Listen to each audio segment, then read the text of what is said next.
제 채널을 방문해 주셔서 감사합니다. 저의 채널에 하루에 5명 이상의 구독자가 증가하고 하루에 50명 이상의 시청자가 있으면 좋겠다는 소박한 희망이 이루어지기를 바라봅니다. 숙박시설의 종류가 이렇게 많았나? 숙박시설은 종종 다양한 이름을 사용하여 유형, 스타일 또는 서비스 수준을 표현한다고 합니다. 먼저 숙박시설에 붙여지는 이름, 그리고 수준, 서비스 수준이랄까 종류랄까 하는 것들에 대하여 정리해 봅니다. 각 유형의 숙박시설의 종류와 숙박시설 수준, 서비스 수준 및 역할에 대한 내용입니다. 여러분들이 굳이 설명을 듣지 않아도 잘 아시는 숙박시설이 있습니다. 그러나 각각의 숙박시설의 기능이나 서비스 제공 종류나 수준을 좀 더 자세히 알고 계시면 일상생활이나 여행에 많은 도움이 되실 겁니다. 그러니 끝까지 들어보시기 바랍니다. 첫 번째로 호텔입니다. 일반적으로 대부분의 사람들이 알고 있는 고급 숙박시설입니다. 기본 객실에서부터 프리미엄 편의 시설이 있는 고급 스위트룸까지 다양합니다. 그곳에서 받을 수 있는 서비스는 매일매일의 하우스키핑, 24시간 리셉션, 레스토랑 및 컨시어지 서비스를 포함한 풀서비스입니다. 이용 고객은 주로 비즈니스 전문가, 가족 및 관광객과 같은 다양한 여행객을 대상으로 단기간 체류를 위한 주요 옵션 역할을 합니다. 위치는 도심, 상업지구, 관광지, 공항, 컨벤션 센터 근처에 대부분 위치하고 있습니다. 두 번째는 모텔입니다. 모텔하면 한국에서는 러브호텔이 생각나지 않을까 합니다.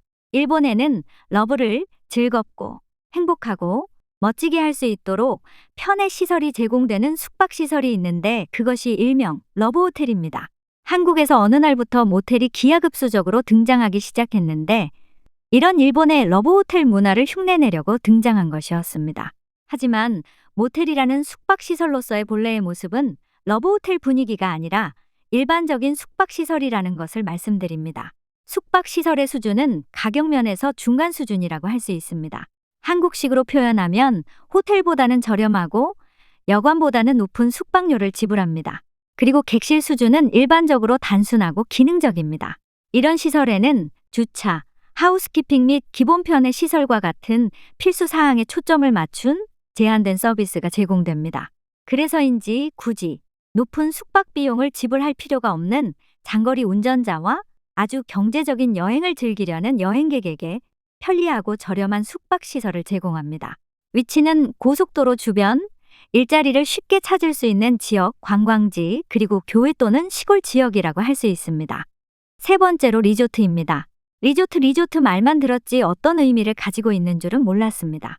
숙박시설의 수준은 좀 애매한 표현이기는 하지만 중간 가격대이면서 고급형으로 넓은 객실, 스위트룸 또는 빌라가 특징입니다. 특이할 만한 서비스는 수영장, 스파, 골프와 같은 레크리에이션 시설과 식사 그리고 다양한 이벤트를 할 수 있는 시설을 포함한 포괄적인 수준입니다. 때문에 휴식, 엔터테인먼트, 여가 중심의 경험을 제공합니다. 해변, 산, 스키 리조트, 섬, 놀이공원 근처와 같은 휴가지 주변에 위치합니다. 네 번째로는 러지즈입니다. 저는 이런 이름의 숙박시설은 들어본 기억이 가물가물하기는 한데요. 사용할 수 있는 숙박 예산은 중간 가격대입니다.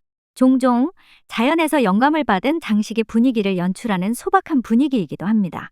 그래서 주로 국립공원, 숲, 호숫가, 산악 지역과 같은 자연 중심 지역에 위치합니다.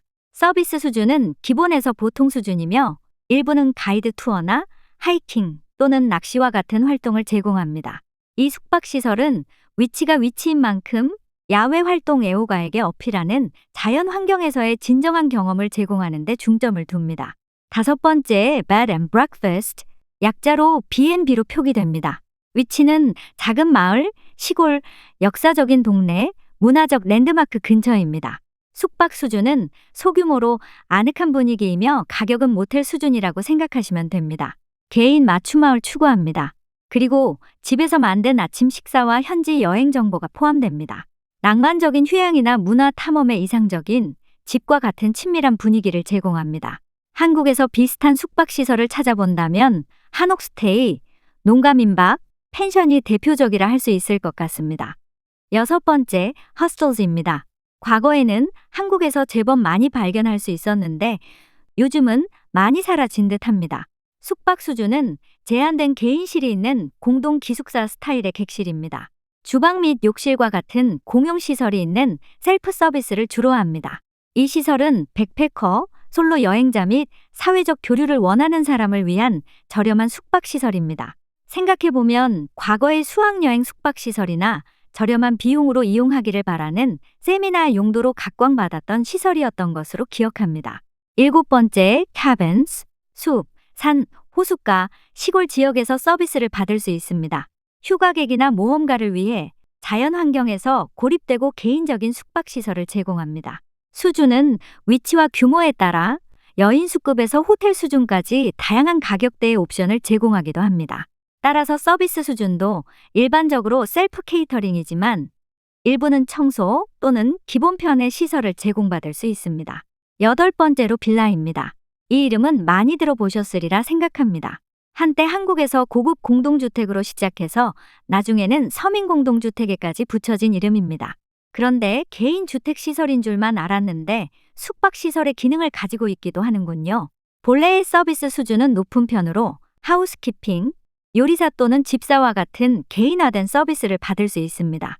휴가지에서 프라이버시와 독점성을 추구하는 고소득 여행객을 위해 맞춤화되어 있는 숙박시설이라고 합니다. 9번째, 샬레이스. 숙박 수준은 중간에서 고급까지 있으며 일반적으로 알파인 스타일로 알프스 지역, 스키 리조트, 높고 깊은 산과 계곡, 특히 유럽의 스위스와 프랑스에 많습니다. 왜냐하면 추운 날씨와 산악 지역에서 스키와 눈 애호가를 위해 설계되었기 때문입니다. 따라서 아늑하고 따스한 분위기와 일부는 스키인과 스키아웃 액세스 또는 케이터링 식사를 제공합니다. 10번째, cottages. 들어보지 못한 숙박시설 이름이나 형태가 정말 많네요. 그런데 정리하다 보니까 약간의 변형은 있지만 한국이나 주변에서 많이 볼 수 있는 숙박 형태이기는 한 듯합니다. 이것의 숙박 수준은 저렴한 중간 가격대이면서 종종 작고 아담한 시설도 제공됩니다. 서비스 수준은 기본적인 편의 시설이 갖춰진 셀프 케이터링입니다. 가족이나 소규모 그룹을 위해 시골이나 해안 지역에서 매력적이고 독립적이면서 매우 평화로운 숙박시설을 제공합니다. 11번째, 여러분이 잘 알고 계시는 게스트하우스. 주로 지역에 거주하는 분들이 운영하는 곳이 많습니다. 아마도 여행을 좋아하시는 분들이라면 누구나 알고 계시는 숙박시설일 것입니다. 매우 저렴한 사용료를 형성하고 있는데 많은 사람, 다양한 인종이 함께 사용하기 때문에 편안하게 휴식을 취할 수 있는 시설은 아니라는 생각입니다. 식사를 제공받거나 셀프 서비스 옵션이 포함될 수 있습니다. 12번째, apartment.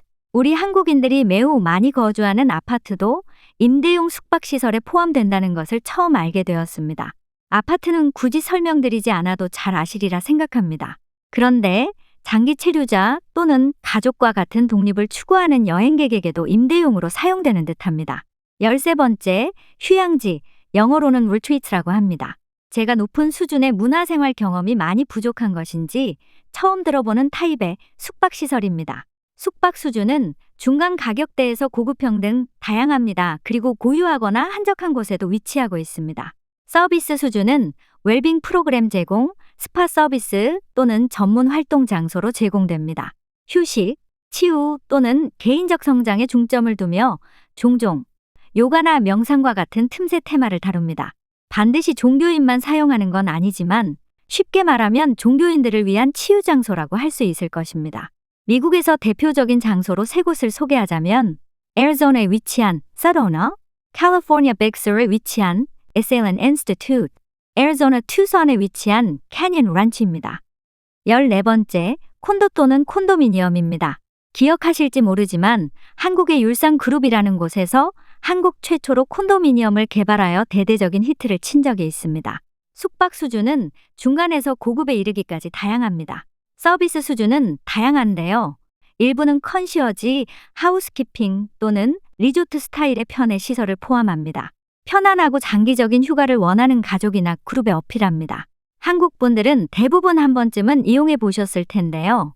현재도 한국의 여러 지역에서 영업 중인 콘도미니엄이 많은 것으로 알고 있습니다. 15번째, 하숙집, 영어로는 boarding houses. 이건 역시 한국 분들이 아주 잘 알고 계실 겁니다. 미국에서는 홈스테이가 가장 비슷한 숙박시설이 아닐까 생각합니다. 로스앤젤레스의 한인교민 사회에도 하숙집이나 민박이라는 형태로 존재하는데 저렴한 예산으로 장기 숙박이 가능한 숙박시설입니다. 최소한 종종 식사와 기본적인 하우스키핑이 포함됩니다. 유학생이나 근로자, 장기 세입자를 위한 저렴한 공동생활을 제공합니다. 16번째, 펜션. 이 숙박시설도 잘 아시죠? 한때 한국에서 엄청난 소득원이 되었던 임대 숙박시설입니다. 이용 가격은 천차만별일 겁니다. 주로 가족 단위나 단체 단위로 사용되어집니다. 식사는 제공되는 곳도 있고 셀프로 해결해야 하는 곳도 있습니다. 유럽에서 매우 인기가 있다고 합니다. 17번째, Caravan Parks or RV Parks. RV 또는 캠핑을 위한 공간으로 제한적입니다. 화장실과 욕실, 주방 또는 세탁실과 같은 공용시설이 제공됩니다. 최근 미국에서는 주택에 사는 것이 부담스러운 사람들이 장기간 거주하는 장소로 이용되고 있기도 합니다. 그러나 본래의 주요한 역할은 도로 여행자, 캠핑객 또는 RV 소유자를 위한 서비스 장소 제공입니다. 18번째, 하시엔다. 주로 라틴 아메리카 지역인 멕시코, 아르헨티나, 스페인, 미국 남서부 지역에 많습니다. 그리고 스페인이나 식민지의 영향을 받은 지역이기 때문에 스페인에서 느낄 수 있는 문화적, 역사적 숙박 경험을 제공할 수 있습니다. 애리조나 투선에 위치한 하시엔다 델 솔 게스트 란초 리조트, 애리조나 위켄버그 지역에 위치한 란초 데 로스 카바예로스, 뉴멕시코 산타페 지역에 위치한 라 포사라 데 산타페가 있습니다. 이 외에도 기숙사와 홈스테이가 있습니다만 두 가지는 생략하겠습니다. 이상으로 약 18개의 숙박시설 종류에 대하여 간단하게 설명드렸습니다. 이름은 다양합니다만 분위기나 기능 면에서는 많은 부분이 비슷하고 단지 특별한 위치에 따라 다소 차이가 있는 듯합니다. 미국에 사시는 분은 그분대로, 한국에 사시는 분은 또 그분대로, 또는 다른 나라에 사시는 분은 또 그분대로의 좋은 정보가 되리라 생각합니다. 영상을 만들고 있는 저에게도 생소한 것들이 몇 가지 있어서 앞으로 여행 갈 때는 제대로 한번 이용해 보려고 합니다. 11월 마지막 주인 이번 주에 미국의 땡스기빙 데이가 있습니다. 추수감사절입니다. 모두 즐거운 시간 되시기 바랍니다. 감사합니다.